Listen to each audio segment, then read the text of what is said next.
Good evening from New York. I'm Chris Hayes. As we learn more about how bad January 6th was, I'm stalked by the persistent suspicion that basically everyone in the Republican Party, the elected leaders, the party leadership, with some notable exceptions, would do it all again.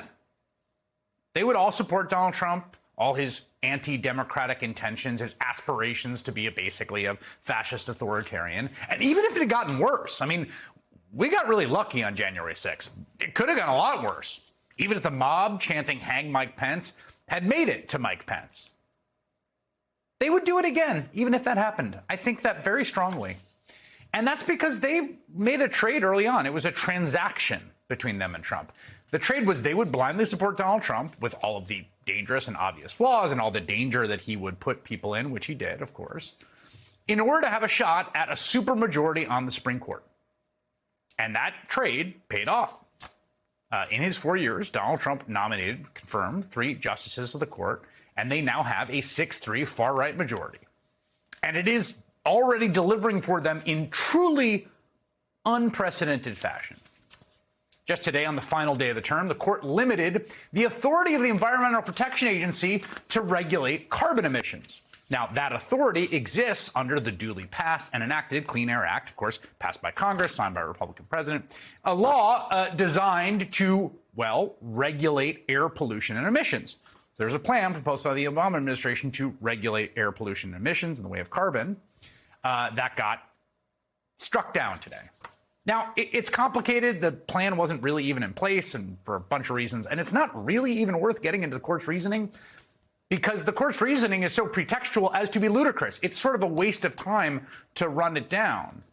Here's the reason that 6 conservative justices wanted to make it hard for the EP to regulate carbon, to weaken the power of the administration state. Their reasoning is they had 6 votes.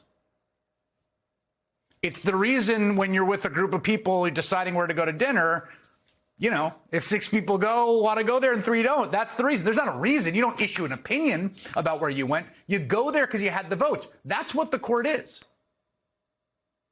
We saw something similar with the court's recent ruling making it harder for states to keep guns off the streets. And of course, when the court overturned 50 years of precedent to end the federal right to an abortion.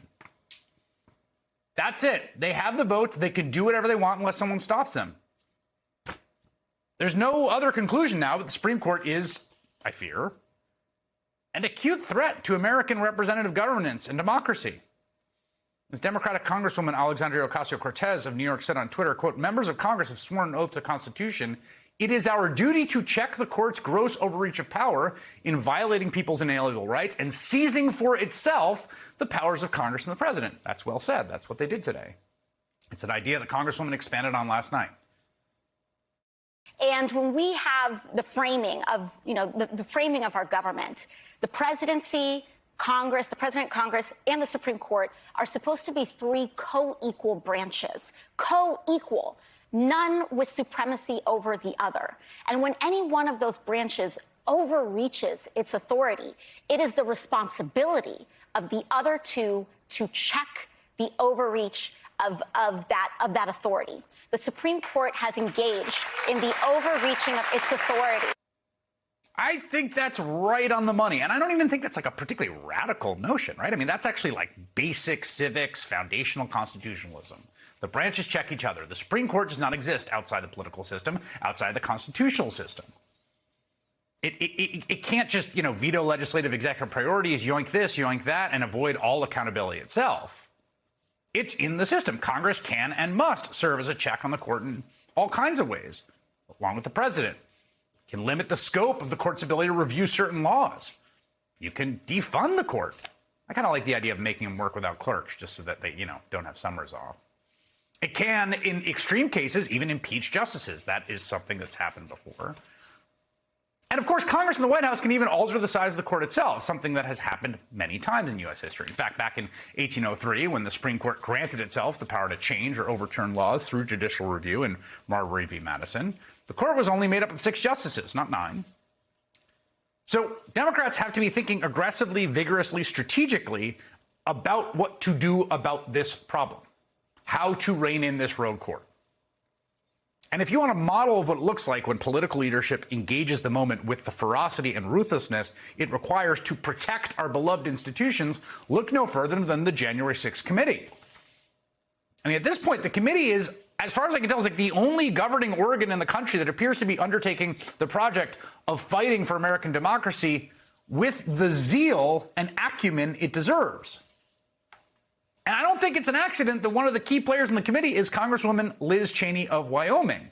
She's the committee vice chair, and she is a Republican who is an absolutely ruthless political operative.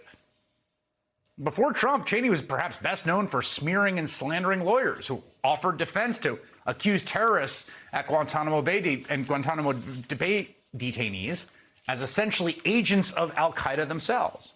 Well, that and throwing her own sister under the bus during a failed Senate race by coming out against same-sex marriage, even as her sister was in one. But for the past year, that ruthlessness has been on display for the right side of history. On the January 6th committee, it has been put to work on behalf of democracy. After months and months of depositions and investigations, the committee, chaired by Benny Thompson, vice chaired by Liz Cheney, has marshaled evidence and constructed a compelling narrative and used savvy production techniques to lay out the details of Trump's attempted coup on television. And keep in mind, and this is important as people think about like norms and institutions and, you know, if we're too aggressive, we're going to further the unwinding of Americans' democratic structure. This committee, just in microcosm itself, is the product of some really aggressive norm busting. Remember, the original plan was for the committee to have members selected by leaders of both parties, like, you know, most committees. But Republican leader Kevin McCarthy tried to stack the committee with election denier Congressman Jim Banks of Indiana and Trump sycophant and coup supporter, perhaps co-conspirator, Congressman Jim Jordan of Ohio. Nancy Pelosi firmly rejected both men who obviously had no place in a serious investigation into that day. These people are going to act up, cause a problem. And people said to me, put them on, and then when they act up, you can take them off. I said, why should we waste time on something as predictable? The Republicans that they put on will have their own point of view. Nobody's saying that it all should be one point of view going on the committee. But it is when statements are ridiculous and fall into the realm of you must be kidding, there's no way that they're going to be on the committee. So Pelosi says no to two members, not all of them, just two of the members proposed. Kevin McCarthy, in turn, accused Pelosi of breaking with precedent by rejecting his patently unfit choices. Speaker Pelosi has taken the unprecedented step of denying the minority party's picks for the Select Committee on January 6th. This represents something that has not happened in the House before for a Select Committee by the historian. It's an egregious abuse of power. Pelosi has broken this institution. I'm sorry, I'm laughing.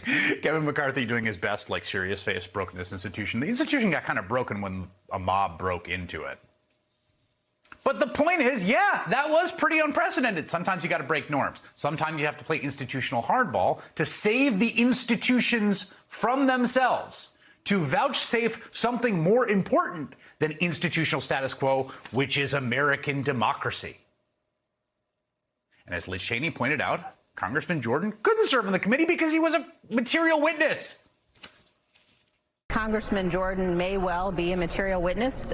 He's somebody who was involved in a number of meetings in the lead up to what happened on January 6th, involved in planning for January 6th, certainly for the objections that day, as he said publicly. So he may well be a material witness. And so, because Nancy Pelosi did something genuinely bold and outside tradition, we do have a real committee that is still bipartisan, doing excellent work. And look, I have no idea, and no one has any ideas, how much it will resonate with the American people when all is said and done, what minds it might change, how political behavior might be affected. But last night, Congresswoman Cheney spoke about the grave threat facing our democracy at the Reagan Library, and the gravity of her words were not lost on the crowd of ostensible Reagan Republicans. We are confronting a domestic threat that we have never faced before. And that is a former president who is attempting to unravel the foundations of our constitutional republic. And he is aided by Republican leaders and elected officials who've made themselves willing hostages to this dangerous and irrational man. The reality that we face today as Republicans, as we think about the choice in front of us, we have to choose, because Republicans cannot both be loyal to Donald Trump and loyal to the Constitution. At this moment,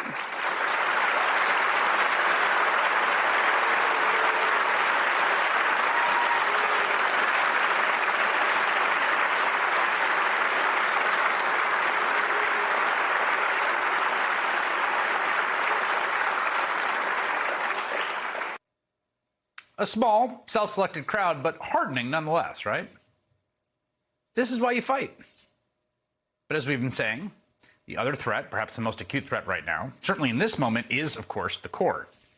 And these two threads are going to come together in the court's next session, because just today, the court agreed to hear a case out of North Carolina.